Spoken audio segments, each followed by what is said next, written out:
Ok, bon, bah après 2 ans d'absence, j'espère que la première vidéo va pas être trop pourrie.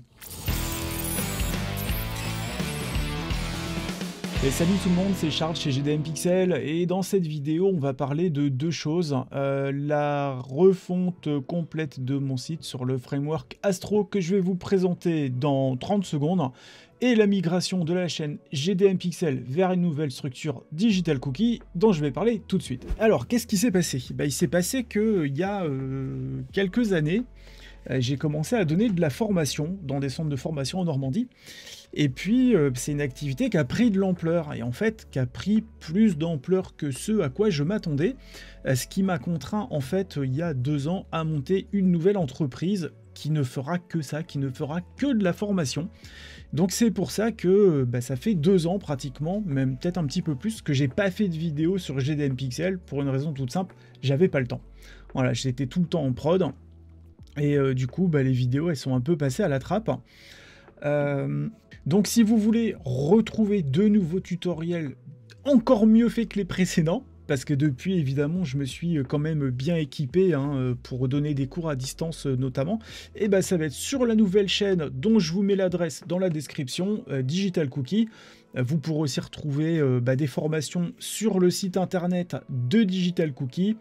Voilà, donc on a plein de trucs dans les tuyaux, ça va être super, il faut vous abonner et aller regarder ce qu'il y a dessus. Voilà pour ça. Et alors, la deuxième chose dont je voulais vous parler dans cette vidéo, c'est Astro. Astro qui est le gros coup de cœur technique que j'ai eu depuis ces 10 dernières années. Et je vais vous expliquer rapidement pourquoi je suis passé dessus et pourquoi très probablement vous pourriez être intéressé par ce changement d'outil de travail.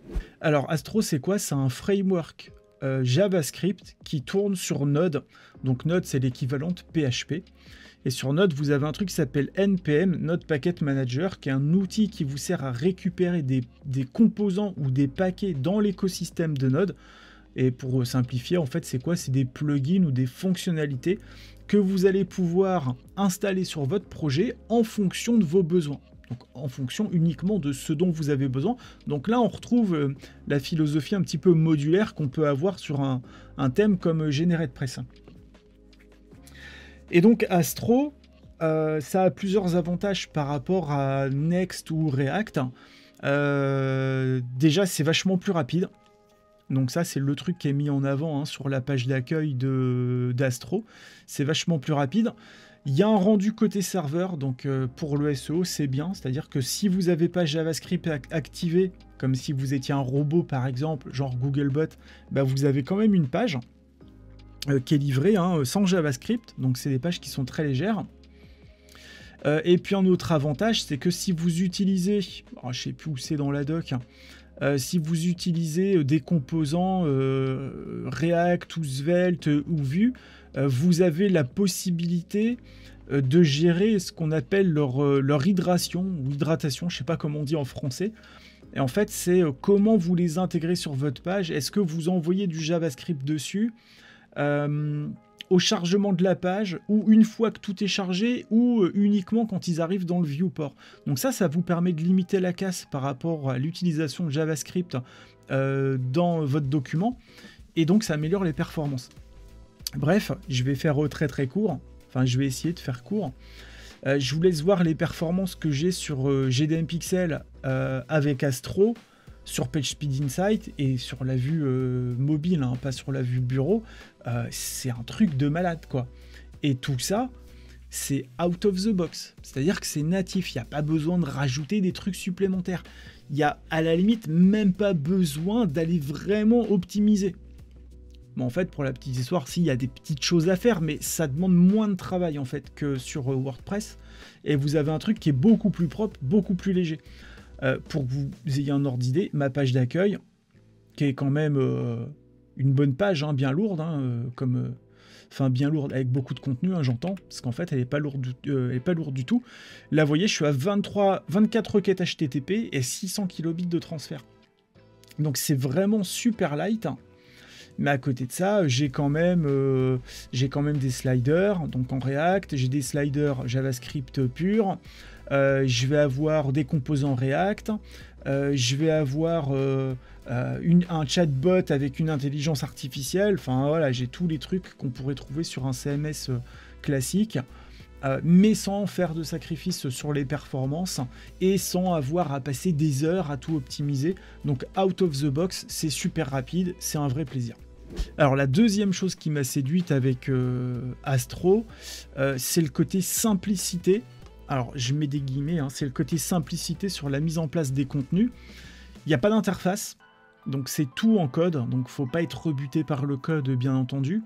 Mais quand je dis que c'est simple, en fait, vous choisissez ce que vous importez, vous choisissez ce que vous allez utiliser, vous tapez votre code bien entendu, donc bon, bah, faut se le pastiller, hein, il n'y a pas de miracle.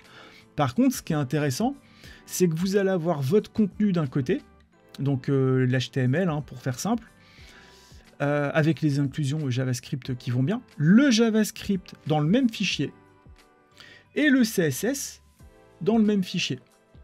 Et en fait, c'est Astro, quand il va construire votre application, parce que votre site techniquement est une application, Astro va optimiser tout ça et va vous permettre d'avoir un truc qui va être super léger, il va défaire le JavaScript, le CSS, il va le inline. Si vous avez utilisé Tailwind, ce que je vous conseille puisque c'est vachement bien, les classes qui sont pas utilisées, elles sont pas implémentées dans la feuille de style. Enfin, il se tape tout le sale boulot en fait.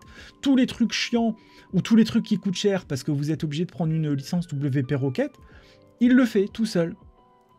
Et ça coûte 0. Donc c'est bien. Alors les petites objections que je pouvais avoir, c'est bah ouais, mais comment je fais si je veux mettre un CMS? Si j'ai un client qui me dit ah j'ai besoin d'avoir un back-office pour éditer mes articles.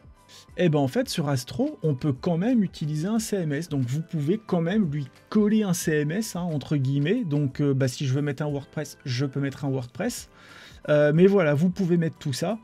Alors pour l'instant j'ai testé Decap CMS et Tina CMS qui permettent d'avoir des fichiers statiques en fait au lieu d'une base de données, et donc ça permet à l'utilisateur d'avoir un espèce de petit back-office. C'est vous qui choisissez ce que vous mettez comme champ.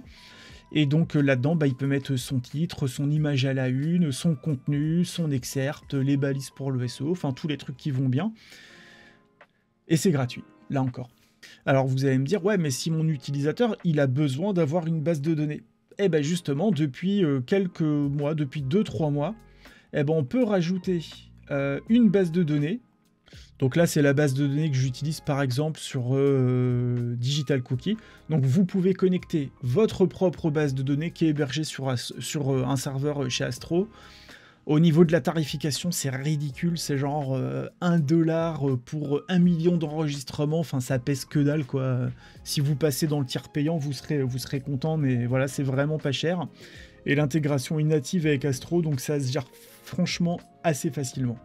Autre avantage, hein, et pas des moindres, c'est que bah, si vous voulez ne pas payer d'hébergement, vous prenez votre hébergement chez Netlify et vous avez, faut que je retrouve les chiffres, sinon je vais dire n'importe quoi, vous avez 100 gigas de bande passante par mois. Ça veut dire quoi? Ça veut dire que si vous consommez plus de 100 gigas de bande passante chez l'hébergeur, vous devrez prendre un hébergement payant. Mais 100 gigas de bande passante avec des pages super légères, en fait, faut vraiment y aller. J'avais fait le calcul, faut genre être à plus de 5000 pages vues par jour. Non, plus de 5000 visiteurs par jour, avec 5 pages vues. Enfin bref, si vous passez dans ce tiers-là, payer 19 balles par mois, vous les sentirez même pas, parce que ça veut dire que vous avez énormément de traffic, donc que votre boîte elle tourne. Voilà, donc un autre avantage, c'est que si vous voulez avoir un coût d'hébergement à 0, eh ben c'est possible. Et enfin, le dernier avantage, et pas des moindres, mais c'est pas directement lié à Astro, c'est que quand vous rentrez dans ce truc-là, en fait, vous avez accès à tout l'écosystème JavaScript, qu'à je sais pas combien de modules et de fonctionnalités. Donc en fait, en termes de possibilités créatives, il n'y a pas de limite, quoi. Donc c'est moins limitant qu'un truc comme WordPress. Le seul inconvénient, c'est que la marche, entre guillemets, pour accéder au truc, elle est quand même plus dure, elle est quand même plus abrupte. Donc on a prévu un parcours de formation chez Digital Cookie, justement, pour former à l'utilisation d'Astro. Donc ce sera une petite formation toute modeste, parce que, voilà, ça fait 6 mois que je suis dessus, j'ai pas prétention à être formateur Astro, mais voilà, depuis le mois d'octobre, donc ça fait 7 mois maintenant, J'ai monté 7 sites dessus, donc je commence à bien le connaître. Et j'ai implémenté toutes les fonctionnalités qu'on peut avoir besoin d'implémenter, donc des pages statiques, des collections de contenu, des articles de blog hein, pour faire simple, lui mettre un CMS, lui coller un CMS au cul, avoir un dispositif d'authentification pour que les utilisateurs puissent avoir un compte. Donc j'ai utilisé OJS je crois, donc je peux avoir un compte utilisateur, et puis après on choisit avec quoi on se connecte. Moi j'ai pris Discord et Google. Et puis je lui ai même collé des fonctionnalités e-commerce, donc j'ai une gestion de panier, un paiement en ligne, voilà, donc tous les trucs que je peux avoir sur un WordPress avec WooCommerce, etc., bah, je peux l'avoir sur Astro, et bah, je compte bien justement de faire une formation là-dessus pour vous permettre d'accéder à tout ça. Alors la conclusion de cette vidéo, c'est un truc assez simple, et franchement ça me fait un peu mal de le dire, mais je trouve que l'écosystème WordPress ne vieillit pas bien du tout. Je trouve que ça se déprofessionnalise à toute vitesse, hein, parce que le but d'automatique, et le but de l'écosystème, c'est commercial en fait, c'est de créer un truc qui soit accessible à tout le monde. Et en fait, quand on essaye de faire un produit qui convient à peu près à tout le monde, bah, on fait un produit qui convient vraiment pour personne. Et je trouve que ça se dégrade. Voilà, donc moi je pense que c'était le moment de quitter le navire, d'autant plus que là depuis un petit peu moins d'un an, bah, y a l'IA hein, qui pousse énormément. Ce sera d'ailleurs le sujet de la prochaine vidéo que je vais faire sur GDM Pixel, quoiqu'elle pourrait aussi être partagée sur Digital Cookie, parce que pour faire simple, sur 2023 en fait j'ai fait plus 50% de croissance, et ça n'aurait pas été possible sans l'IA, donc c'est pour vous présenter les outils que j'utilise et puis les conclusions que j'en ai tirées. Voilà, donc si vous avez des questions comme d'habitude, vous laissez ça dans les commentaires. Je vous invite à vous abonner à la nouvelle chaîne YouTube qu'on a montée qui s'appelle Digital Cookie. On a aussi un groupe Facebook. Si vous voulez suivre les tutos, bah, c'est là qu'il faudra aller. Et si votre truc, c'est pas de créer des sites et de foutre les mains dans le code, bah, restez sur GDM Pixel et tout ira bien. Et voilà, et je vous dis à très bientôt et bon après-midi. Salut, salut.